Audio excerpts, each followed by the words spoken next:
درس هفتم الفی خورد و یایی خورد و واوی خورد. اینها در پهلوی حرفا می آیند. زمانی که آمدند همان حرفی که در پهلویش آمدگی است. همین حرفی خورد همان حرف کشیده می شود. مثلا نگاه کنید در بالای این حرفی ب زبر است و در پهلوی زبر یک الف آمده است. فرق نمی کند که بعد زبر الفی خورد باشد و یا الفی کلان. در این حالت همین حرفی به اندازه کشیده می شود. اینجا می خوانیم، همان طور مشق میکنیم یا تمرین میکنیم. ب یا را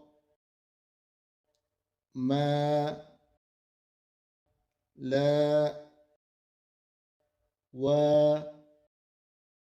نا ا ها ع ح غ خ ت ث ج د ذ ز س ش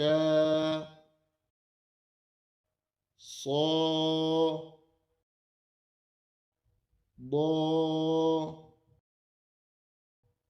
ط ظ ف